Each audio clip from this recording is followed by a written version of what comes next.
শেষ সকালটা শুরু হলো ঠিক যেভাবে আমি চেয়েছিলাম।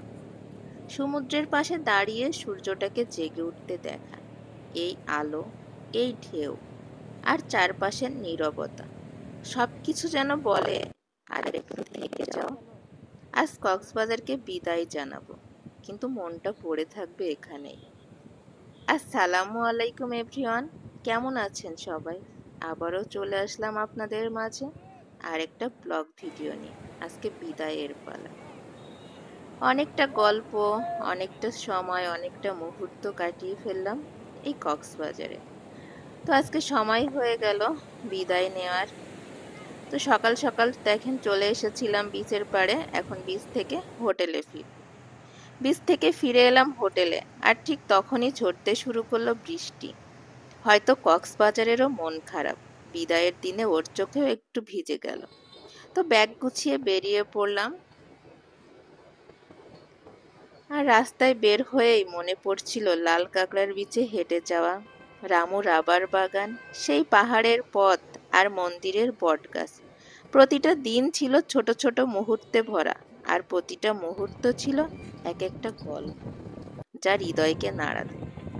আর এই সেই কক্সবাজার রেলওয়ে স্টেশন, বাংলাদেশের সবচেয়ে সুন্দর স্টেশনগুলোর একটি। পুরো স্টেশনটি ডিজাইন করা হয়েছে ঝিনুকের আদলে, যেন সাগরের গল্পটা এখানেই শেষ। 2023 সালের শেষে চালু হওয়া এই স্টেশনটি কেবল পরিবহনের জন্যই নয়, বরং এটি কক্সবাজারের আরেকটি দর্শনীয় স্থান হয়ে উঠেছে, যার সাদা ছাউনি, বিশাল খোলা প্ল্যাটফর্ম, আর দূর থেকে দেখলে মনে হয় এটা যেন কোনো সমুদ্রের মাঝে দাঁড়িয়ে থাকা রাজপ্রাসাদ। যে ভাইটা আমাদের কয়দিন ঘুরালো, ভাইয়ের নাম কি যেন? কাশেম ভাই। কাশেম ভাই সত্যি অনেক ফ্রেন্ডলি, আর ওনার গাড়িতে আমরা আজ কদিন ঘুরেছি। এখান থেকে প্রতিদিন সরাসরি ট্রেন চলে ঢাকা ও চট্টগ্রামের দিকে। আর যারা একবার এই স্টেশন দেখে তারা ভুলতে পারে না এর রাজকীয় সৌন্দর্য।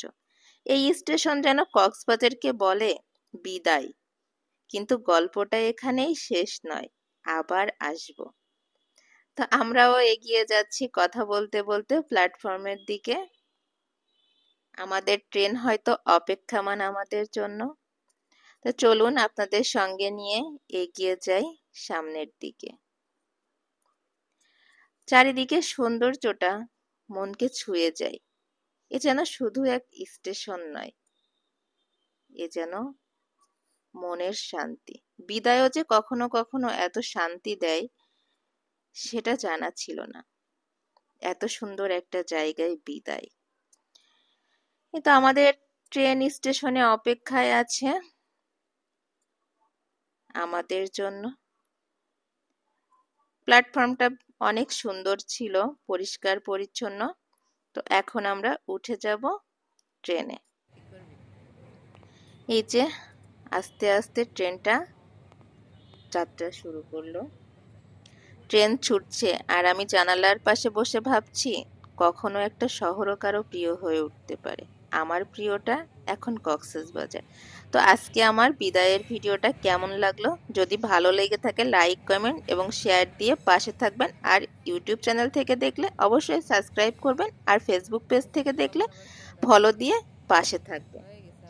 এই যে দেখেন, জানালার দিয়ে তাকালেই দেখতে পারলাম সূর্যটা আবার ডুবে যাচ্ছে। আজকের এই সূর্যাস্ত যেন বিদায়ের শেষ ছোঁয়া। কক্সবাজার, তোমাকে বলা বিদায়টা চিরকালের নয়, আবার দেখা হবে নতুন কোনো ভোরে, আরেকটা সূর্যোদয়ে। আর আমিও চলে আসবো আপনাদের মাঝে আবারও নতুন গল্প নিয়ে।